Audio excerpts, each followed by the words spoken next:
नमस्कार। डिबेट अब तक में एक बार फिर आपका स्वागत है और मैं हूं दर्शपाल गुप्ता।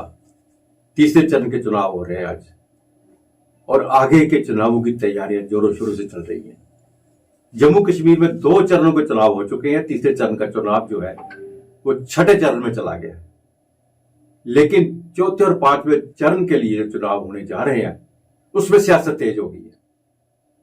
उसमें 370 और राज्य का दर्जा के अलावा पाकिस्तान पीओजे के भी शामिल हो गए। जिस तरह से डिफेंस मिनिस्टर ने कहा है कि हम पीओजे के लेके रहेंगे, ये पहली बार उन्होंने नहीं कही। इससे पहले उन्होंने पार्लियामेंट में भी कही कि हम पीओजे के लेंगे। फिर उन्होंने यही बयान दिए कि अब हालात ऐसे पैदा हो रहे हैं कि पीओजे के खुद जो है वो चलकर भारत के पास आना चाहता है। लेकिन उसके विपरीत जम्मू कश्मीर में डॉक्टर फारूक अब्दुल्ला, जो अक्सर बयानों के लिए मशहूर है, कब कौन सा बयान कहां दे दें, कब कौन सा गाना कहां गा दें, कब कौन सा भजन कहां गा दें, कोई भरोसा नहीं। उसी तरह उनका बेटा उमर अब्दुल्ला, उन्होंने वो ऐसी बात कह दी जिसे सुनकर पूरा देश शर्मसार हो रहा है। कहा पीओजे के हम किस तरह ले सकते हैं? क्या उन्होंने चूड़ियां पहन के रखी हैं? क्या उनके पास एटम बम नहीं है? किस तरह डिफेंस मिनिस्टर कह रहा है पीओजे के ले लेंगे, और अभी तक लिया क्यों नहीं? किसी ने रोका है?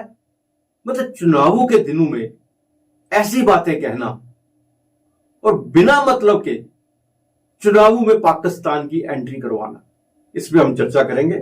हमारे साथ है ब्रिगेडियर विजय सागर दीवान साहब। प्लीज साहब, आपका बहुत बहुत स्वागत है। थैंक यू वेरी मच, बहुत बहुत धन्यवाद, आपने इस चैनल पर बुलवाया। प्लीज साहब, अजीब पोजीशन है, चुनावों के दिनों में सबको याद आता है, और जम्मू कश्मीर के चुनाव जो है तीसरे चरण के हुए नहीं, चौथे चरण और 5वें चरण के चुनाव में होने जा रहे हैं। और उसके लिए जो स्टेटमेंट सामने आई है, डिफेंस मिनिस्टर ने कहा है, ये पहली बार नहीं कहा, पार्लियामेंट में भी कहा कि पीओजे के भारत का हिस्सा है, हम उसे लेके रहेंगे। और फारूक अब्दुल्ला और उमर अब्दुल्ला उस पर बयानबाजी कर रहे हैं। देखिए, ऐसा है कि ये जो स्टेटमेंट दी है फारूक साहब ने, बेसिकली तो मैं मानता हूं ये पॉलिटिकल स्टेटमेंट है और उन्होंने शायद डिफेंस मिनिस्टर को टारगेट किया है। बट एक्चुअल में अगर इसको हम एनालाइज करके देखें तो उन्होंने इंडिया की डिफेंस कैपेबिलिटी पर सवाल उठाया है। आज की डेट में सिचुएशन ये है कि हम पाकिस्तान को तो किसी कहीं कंसिडर करते ही नहीं। जब हमारी डिफेंस कैपेबिलिटी की आती है, आर्म फोर्सेस के शौर्य की बात आती है या उनकी कैपेबिलिटी की बात आती है, हम तो चाइना के भी बराबर आगे हुए हैं। हो सकता है उनकी स्ट्रेंथ ज्यादा हो, परंतु जहां पे फ्रंट के ऊपर लड़ने की काबिलियत है, हमने उनको बराबर करके रखा हुआ, उतना है। तो ये पाकिस्तान को बीच में लाना एक बिल्कुल एक किस्म का मैं कहता हूं ये एंटी नेशनल स्टेटमेंट दे दी है, इफ आई मे से सो। अभी ये जो इशू है, इसके 3-4 अलग अलग एस्पेक्ट्स हैं। पहले तो पॉलिटिकल एस्पेक्ट है, दूसरा फिर डिफेंस कैपेबिलिटी एस्पेक्ट है, तीसरा डिप्लोमेटिक एस्पेक्ट है इंटरनेशनल लेवल। तो पॉलिटिकल की बात पहले करते हैं। अब फारूक साहब के बयान, आपने खुद बोला कि कब क्या बोल दें। आपको पता है, आपके सारे व्यूअर्स को भी पता है कि फारूक साहब जब श्रीनगर में बोलते हैं तो वो कम्युनल बोलते हैं, जम्मू में आते हैं तो वो रैशनल हो जाते हैं, श्रीनगर दिल्ली में जाते हैं तो नेशनलिस्टिक हो जाते हैं। तो ये हमें मालूम है। अब उनका ये कहना कि उन्होंने चूड़ियां पहन रखी हैं या हमारे पास क्या बोलते हैं उसको, एटम बॉम्ब उनके पास है, तो उनको मैं ये पूछना चाहता हूं कि 87 में जब आप बंदे भेजते थे पार्क ट्रेनिंग के लिए, वो किसके लिए भेजते थे? 64 में जब पाकिस्तान में गए थे तो वो वहां पे क्या गुपचुप करके आए थे? इसका मतलब है कि आप पाकिस्तान के साथ आपका कोई गुपचुप रिश्ता है, जिसको आज यहाँ पे एक्सप्लॉइट कर रहे हैं। आप उनको बता रहे हैं कि उनके पास एटम बॉम्ब है। क्या कर लिया एटम बॉम्ब से उन्होंने अभी तक? हमने बालाकोट नहीं करी, उड़ी नहीं करी, हमने बैट एक्शन नहीं करी, हमने ट्रांस बॉर्डर रेड्स नहीं किए, वो कुछ कर सके? तो ये कहना कि उनके पास एटम बॉम्ब है या चूड़ियां पहन रखी हैं, ये बिल्कुल नाजायज बात है, ना केवल भारत के खिलाफ बल्कि पीओजे के बाशिंदों के खिलाफ भी है। बिल्कुल। अगर आपको मालूम हो जो अनरेस्ट है पीओजे के अंदर या गिलगित बाल्टिस्तान के अंदर, वो तो साफ नारे लगाते हैं, आर पार जोड़ दो, कारगिल द्वार खोल दो, आर पार जोड़ दो। और वो कहते हैं प्रधानमंत्री मोदी हमारे प्राइम मिनिस्टर क्यों नहीं है, लोग ऐसे भी बोलते हैं। अच्छा, दूसरा बात मैं ये बता रहा हूं कि फारूक साहब किसकी हिमायत कर रहे हैं? पीओजे के गिलगित बाल्टिस्तान की। वो किसका हिस्सा है? उनके हिसाब से शायद भारत का हिस्सा नहीं है। परंतु जब 94 में जब वोटिंग हुई थी पार्लियामेंट के अंदर, सर्वसम्मति से यह पास किया गया था with across the party lines, 100% voting in favour कि पीओजे के हमारा हिस्सा है और हमने वापस लेना है। तब फारूक साहब ने वोट कहां दिया था? बिल्कुल, वो भी पार्लियामेंट में बैठे हुए थे। दूसरी बात, मजेदार बात ये, शायद आपके दर्शकों के ध्यान में नहीं है, क्या पाकिस्तान उसको अपना हिस्सा मानता है, पीओजे के को, गिलगित बाल्टिस्तान को? आप बोलेंगे क्या बेवकूफाना सवाल है।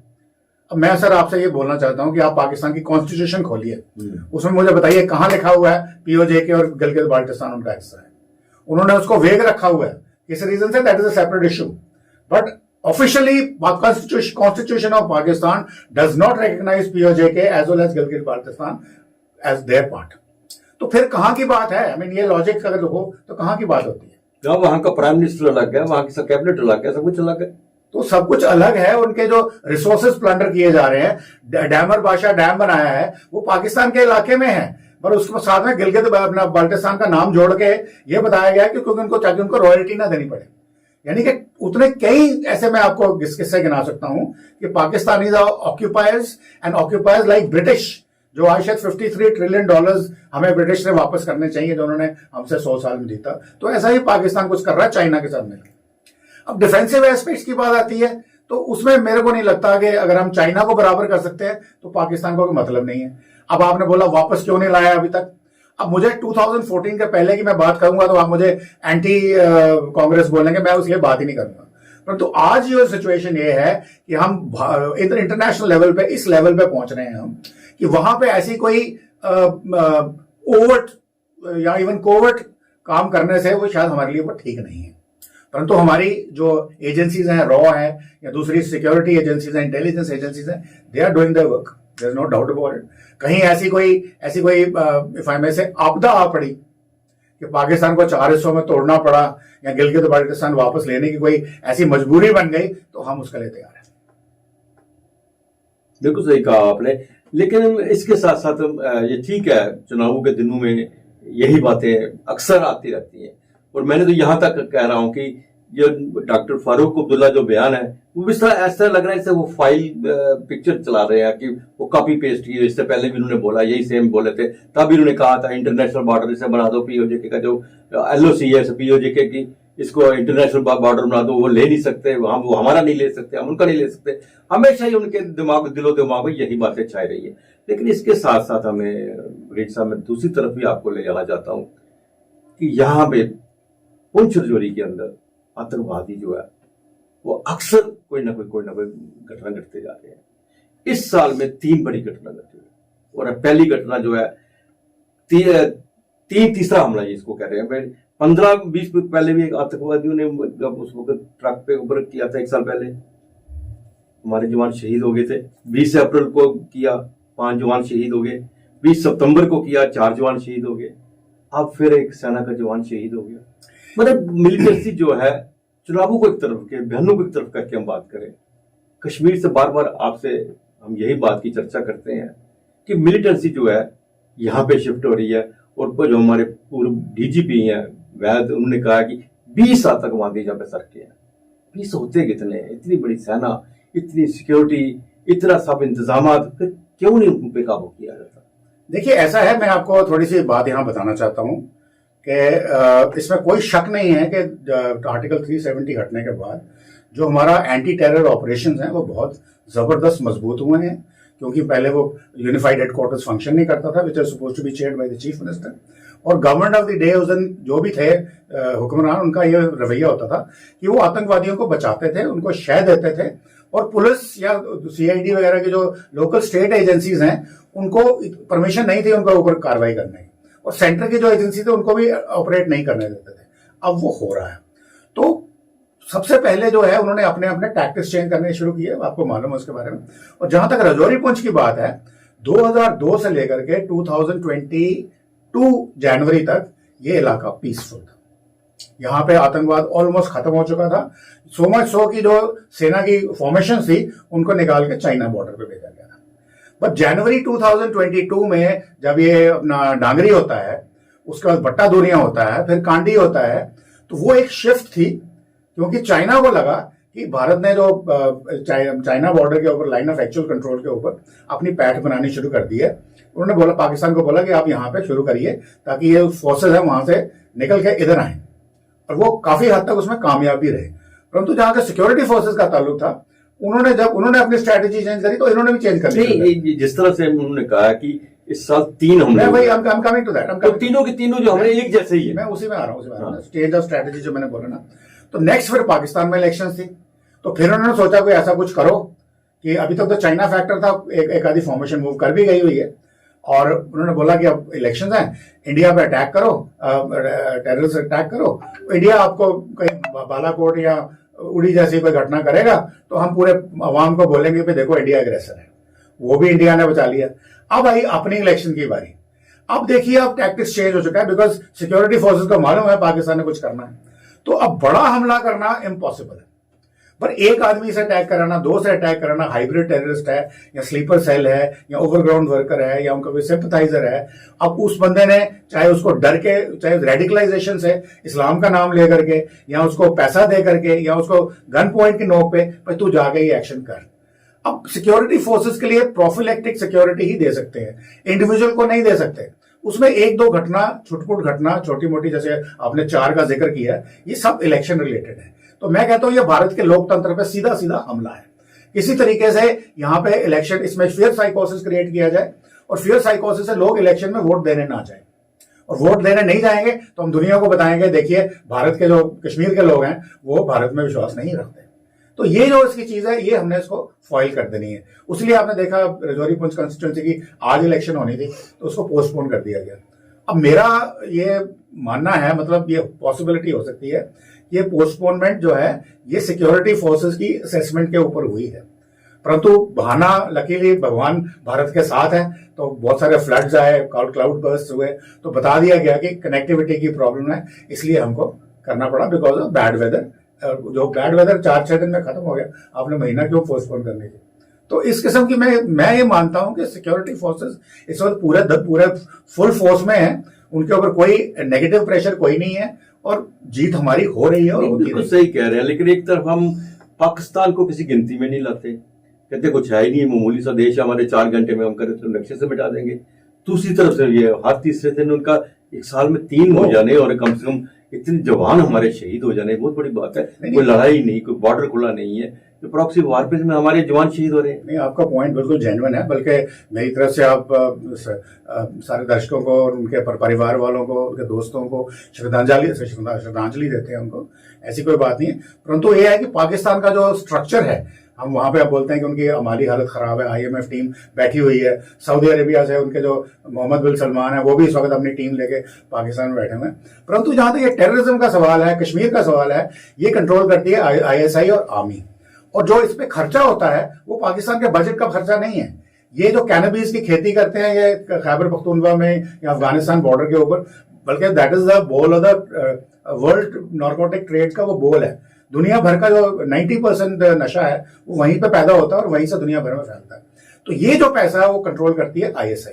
तो पाकिस्तान अगर फाइनेंशियली कितना भी डायर स्ट्रेट्स में जाए तो ये चलता रहेगा। और जब तक पाकिस्तान की आर्मी जो है उनके पास और कोई मुद्दा नहीं है बताने के लिए कि उनकी एग्जिस्टेंस किस लिए है, वो सिर्फ कश्मीर के लिए, तो उन्होंने इसको पॉट को बॉइलिंग रखना ही रखना है। और पॉलिटिशियन मजबूरी में है। हालांकि पाकिस्तान में भी एक बहुत बड़ा शिफ्ट आ गया लोगों के सोचने के रवैये में, स्पेशली जिस दिन हम जो पाकिस्तान का सोशल मीडिया देखते हैं या उनके न्यूज चैनल को देखते हैं, उनके जो जर्नलिस्ट हमारे साथ आते हैं, पैनलिस्ट बन के आते हैं और डिस्कशन करते हैं, हमने उनके बोलने के तरीके में एक शिफ्ट देखी है। पहले पाकिस्तान में कोई एंटी एस्टैब्लिशमेंट या कोई एंटी आर्मी कोई बात नहीं कर सकता था। सो मच सो कि अगर मान लो इंडिया का कोई जर्नलिस्ट भी वहां गया है तो उसको शैडो करते थे, और लोगों ने खुद बताया है। और हालांकि एक किसी व्यक्ति से मैं बात कर रहा था, उन्होंने बोला कि मेरे को वो आके, मैं पाकिस्तान गया 7-8 दिन रहा, तो एक आदमी मुझे आके पूछता, साहब आज आपने कहीं जाना तो नहीं है?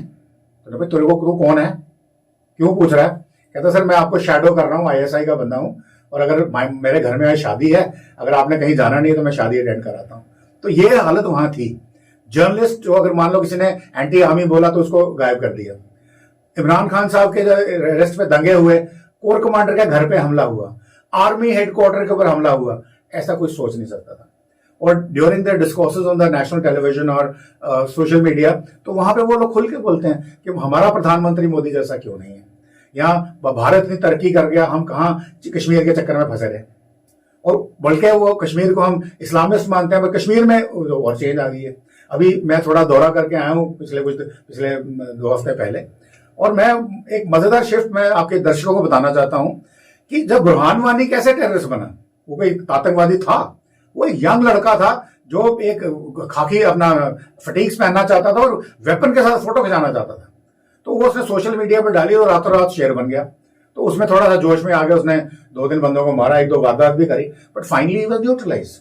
उसके बाद पाकिस्तान से पैसा आता था, उसके जनाजे पे हजारों लोग, रुदालियां और स्टोन पेल्टिंग, ये सब पाकिस्तानी फंडेड था, ये सब बंद हो गया।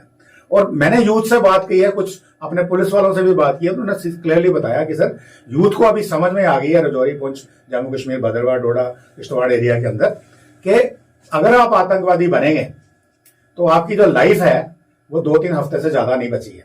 You will be neutralize, I mean it is clear to them now. उसके बाद आपके जो भाई बंधु हैं उनके घर, मकान या बुलडोजर चलेंगे या संपत्तियां जब्त हो जाएंगी। यानी कि वो नहीं कि आप आतंकवादी बनकर कोई हीरो कहलाएंगे, तो आपका तो खात्मा तय है। सेकेंडली कहते हैं कि इंटरनेट और टेलीविजन इतना वहां पे प्रोलिफरेट कर चुका है रियर एरियाज में, रूरल एरियाज के अंदर, दूर दराज के इलाकों में, कि उनको भारत की जो समृद्धि है, दुनिया भर के अंदर क्या बन रहा है, क्या तरक्की हो रही है, वो नजर आ गई हुई है। और अब उनकी इच्छा ये है कि instead of becoming a terrorist, हम इस समृद्धि का पार्ट बने, हिस्सा बने, ताकि हमारा भी कोई फायदा हो। तो ये एक बड़ी जबरदस्त शिफ्ट जो है तो सिक्योरिटी फोर्सेस को, नहीं, ये एक अच्छी बात है कि वहां के लोगों में चेंज आई है। कश्मीर में भी हम कह रहे हैं बार बार चेंज आ गई है, वहां पे भी अब स्टोन पेल्टिंग नहीं है, वहां पे इस तरह से आतंकवादी हमले नहीं हो रहे हैं। लेकिन ये भी तो हमारी स्टेट का हिस्सा है ना, हमारे राज्य का हिस्सा है, यूटी का हिस्सा है ये। अगर हम एक तरफ कहते हैं कि कश्मीर को हमने आतंकवाद फ्री कर दिया है, तो दूसरी तरफ यहाँ 1 साल में 3 हमले हो जाते हैं, 1 साल में 20-22 हमारे जब जवान शहीद हो जाते हैं, तब पाकिस्तान में सब कुछ गलत है, सब कुछ भी ठीक नहीं है, लेकिन फिर भी तो हमारे आर्मी के ऊपर, हमारे सेना के ऊपर हमले। देखिए जो इंसर्जेंसी या मिलिटेंसी जैसी चीजें हैं ना, ये दुनिया में कहीं पे भी शुरू हो तो ये तब तक खत्म नहीं हो सकती, बल्कि खत्म आज तक कभी हुई नहीं है। क्योंकि पाकिस्तान अगर कल से भारत का देश, पड़ोसी देश है, दोस्ती भी हो जाती है, तो भी ये वाले काम नहीं छोड़ेगा। अभी आप अमेरिका से इतना पास जा रहे हो, क्या CIA इंडिया अगेंस्ट काम नहीं कर रही? जॉर्ज सोरोस के साथ मिलके, नेवल सिंघम के साथ मिलके, आरंट दे एक्टिंग अगेंस्ट इंडियन इंटरेस्ट? वो अपना अपना प्रेशर पॉइंट सब रखेंगे। पर अभी यहाँ पे सिर्फ मैं इतना ही कहूंगा कि जो इनिशिएटिव है ना, वो हमेशा अटैकर के पास होता है। तो ये कहना कि आपने बिल्कुल जीरो कर दिया है, वो तो कभी भी नहीं होगा। वो अपने लॉ एंड ऑर्डर को ले लीजिए, आपकी इतनी बड़ी पुलिस फोर्स है, क्या 100% जीरो कर सकती है? नहीं, कुछ छोटी मोटी घटना होती रहेगी। तो I think we have to live with that, but only thing is कि कोशिश हमने ये करनी है कि जितने लोगों की जानें ज्यादा से ज्यादा बचाएं। और इसके बारे में बार बार मैं एक फिर से आपके चैनल पे भी पहले भी बोल चुका हूं और दोबारा रिएटरेट करता हूं, आतंकवाद की लड़ाई है ना, ये खाली सिक्योरिटी फोर्सेज या गवर्नमेंट की नहीं है। तो उनके सिर पे ठीकरा मत फोड़िए इस चीज का, हर चीज का। आप उसमें भागीदार बनिए। अगर आपने आसपास कोई भी सस्पिशियस आदमी है या कोई सस्पिशियस मूवमेंट है, उसको इमीडिएटली रिपोर्ट करिए। पर आपका क्या एटीट्यूड होता है, यार वहां वारदात होगी, मैं तो सेफ हूं। कल को वो वारदात आपके साथ भी हो सकती है, तो आप आपके भाई बंधुओं के साथ भी हो सकती है। तो might as well be part of the system. तो भागीदारी करके फिर करिए, तो इट विल बी एक पीसफुल, खुशहाल एंड समृद्ध देश होगा, अच्छी सोसाइटी होगी, and we'll have a good time. बिल्कुल सही कहा आपने। जिस तरह से आपने कहा कि जब तक उन्हें लोकल सहयोग ना मिले वो कुछ भी नहीं कर सकते। बिल्कुल सही कहा आपने। वीर साहब, आप हमारे स्टूडियो में, आपका बहुत बहुत धन्यवाद। थैंक यू वेरी मच, धन्यवाद बहुत बहुत। नमस्कार।